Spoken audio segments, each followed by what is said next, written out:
अगर आप उत्तर प्रदेश के निवासी हैं और आपकी उम्र 21 साल से अधिक और 40 साल से कम है तो आप सीएम ईवा लोन स्कीम के तहत अपना बिजनेस स्टार्टअप शुरू कर सकते हैं, जिसपे गवर्नमेंट की तरफ से 5 लाख तक का गारंटी फ्री लोन प्रोवाइड किया जाता है और ये 5 साल तक जीरो इंटरेस्ट रहेगा। साथ ही गवर्नमेंट की तरफ से आपको 50,000 तक का सब्सिडी अमाउंट भी प्रदान किया जाता है। अगर कोई युवा अपना उद्यम स्थापित करना चाहता तो 5 लाख रुपए तक का लोन हम उसे इंटरेस्ट फ्री देंगे, यानी बिना ब्याज के वह लोन ले सकता है। अब इस स्कीम के अंतर्गत कौन कौन से बिजनेस आएंगे, कौन से बिजनेस नहीं आएंगे, आज की इस वीडियो में हम इसी पर बात करने वाले हैं। पिछले वीडियो में मैंने बात किया था कि अगर आप इस स्कीम के तहत लोन लेना चाह रहे हैं तो कौन से डॉक्यूमेंट रिक्वायर्ड रहते हैं और ये सारे डॉक्यूमेंट आप कैसे बनवा सकते हैं। तो अगर आपने वो वीडियो अभी तक वॉच नहीं की है तो डिस्क्रिप्शन में उसकी भी लिंक दे रहा हूं, जिसे आप वॉच कर सकते हैं। तो आज की इस एपिसोड में हम ये जानेंगे कि इस स्कीम के अंतर्गत यानी सीएम ईवा लोन के तहत आप कौन कौन से बिजनेस कैटेगरी में अप्लाई कर सकते हैं और आप अपना स्टार्टअप शुरू कर सकते हैं। तो चलिए शुरू करते हैं आज की वीडियो। जब भी कोई ऐसा लोन गवर्नमेंट निकालती है तो उसमें कई सारी ऐसे पॉइंट्स होते हैं जिनको लोग अवॉइड कर देते हैं और इसी चक्कर में जब भी वो लोन के लिए अप्लाई करते हैं तो उनका लोन रिजेक्ट हो जाता है। रीजन क्या है, साथ में इस वीडियो में मैं स्क्रीनशॉट भी दिखाऊंगा कि कई सारे लोग ऐसे हैं जिनका लोन रिजेक्ट हुआ है और बाद में जब उन्होंने मेरे थ्रू कंसल्टेंसी लिया तो उसके बाद सही गाइडलाइंस और सही रूप से उनकी फाइलिंग करने के बाद उनका लोन अप्रूव्ड भी हुआ है। तो सबसे पहले स्टार्ट करते हैं ट्रेडिंग के बारे में। कई सारे लोग हैं जो बिजनेस में ट्रेडिंग करना चाहते हैं। अब ट्रेडिंग दो तरीके की होती है, एक तो आप शेयर मार्केट के लिए जो ट्रेडिंग सोच रहे हैं वो होती है, हम उसकी बात नहीं कर रहे हैं। ट्रेडिंग का मतलब ये हुआ कि अगर आप कोई सामान खरीद और बेच रहे हैं तो उसको भी ट्रेडिंग ही कहा जाता है। अब अगर आप इस स्कीम के अंतर्गत कोई ऐसा बिजनेस शुरू करना चाह रहे हैं जिसमें कि आप खरीद रहे हैं और बेच रहे हैं, उसमें आपका जो कंट्रीब्यूशन है वो बहुत ज्यादा नहीं है, मतलब आप सामान परचेज करके ला रहे हैं और फिर उसको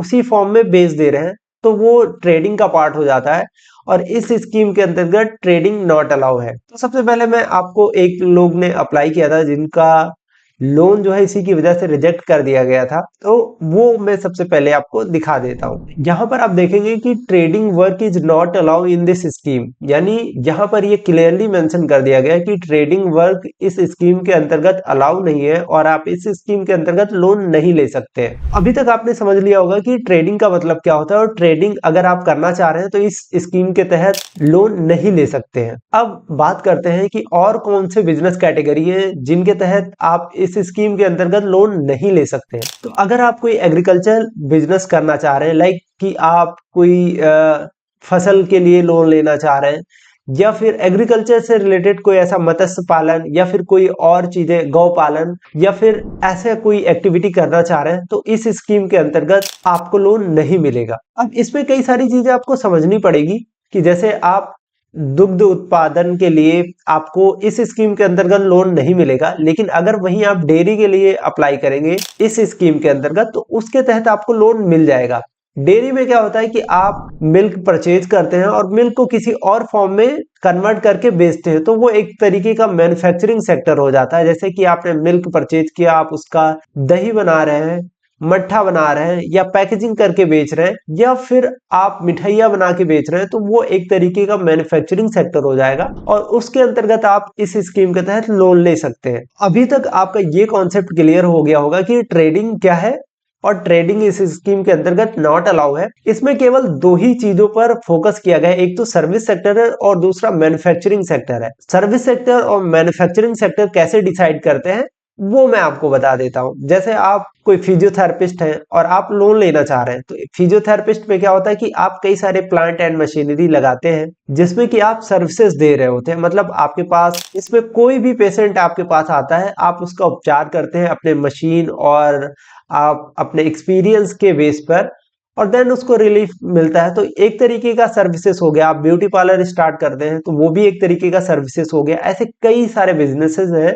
जो सर्विस सेक्टर में आते हैं। सर्विस सेक्टर का मतलब हो गया कि आप कोई एक बार प्लांट एंड मशीनरी आपने सेटअप कर लिया, उसके बाद आपको कोई ऐसा प्रोडक्ट नहीं लगाना है, अपने एक्सपीरियंस के बेस पे सर्विसेज देनी है, तो उसको हम सर्विस कैटेगरी में रखेंगे। मैन्युफैक्चरिंग सेक्टर हो गया कि आप किसी रॉ मटेरियल या फिर रॉ प्रोडक्ट को खरीद रहे हैं, उसको किसी और फॉर्म में कन्वर्ट कर रहे हैं और उसको आप बेच रहे हैं, तो वो मैन्युफैक्चरिंग सेक्टर में काउंट किया जाएगा। अब मैं आपको कुछ और चीजें भी दिखा दे रहा हूं। अगर आप इस स्कीम के तहत लोन लेने जा रहे हैं तो क्या क्या दिक्कतें आ सकती है, अगर ये जान लेते हैं तो आपको इस लोन को लेने में बहुत ही आसानी होगी। तो सबसे पहले आपने देखा trading work is not allowed in this scheme. उसके बाद एक आता है कि जब भी आप लोन के लिए अप्लाई करने जाते हैं तो कई बार होता है कि आपके आधार और आपके पैन में अलग अलग नेम होता है, जिसकी वजह से लोन रिजेक्ट हो जाता है। कई बार आपके क्वालिफिकेशन डिटेल में नेम अलग होता है और आपके आधार पैन में अलग होता है, तो उसकी वजह से ये लोन रिजेक्ट हो सकता है। उसके बाद अगर आप अपना प्रोजेक्ट रिपोर्ट कहीं पे बनवा रहे हैं तो apply amount and report project amount mismatch, तो यहाँ पर प्रोजेक्ट रिपोर्ट बहुत अहम भूमिका निभाता है, क्योंकि अगर आपका प्रोजेक्ट रिपोर्ट सही नहीं है तो कई बार डीआईसी से पास होने के बाद भी बैंक आपके लोन प्रोफाइल को रिजेक्ट कर देता है। तो इसलिए जरूरी है कि जब भी आप अपना प्रोजेक्ट रिपोर्ट बनवाएं, ऑनलाइन किसी वेबसाइट के थ्रू कभी भी ना बनवाएं, किसी सीए के थ्रू बनवा सकते हैं, या आप हमारे थ्रू भी अगर लोन प्रोजेक्ट या प्रोजेक्शन बनवाना चाह रहे हैं डीपीआर रिपोर्ट, तो आप हमारे थ्रू दिए गए कॉन्टेक्ट नंबर पर कॉन्टेक्ट करके बनवा सकते हैं। अगर आप इस स्कीम के तहत कोई लोन लेने के लिए सोच रहे हैं और आपको नहीं आइडिया है कि इस लोन के लिए आप एलिजिबल हैं या फिर नहीं है, तो आप हमारे द्वारा दिए गए नंबर पे हमें कांटेक्ट कर सकते हैं। वहां से भी आपको करेक्ट जानकारी मिल जाएगी। तो आई होप ये वीडियो आपके लिए हेल्पफुल रही होगी। वीडियो कैसी लगी नीचे कमेंट सेक्शन में जरूर बताइएगा। मिलते हैं एक नए वीडियो के साथ, तब तक के लिए जय हिंद दोस्तों।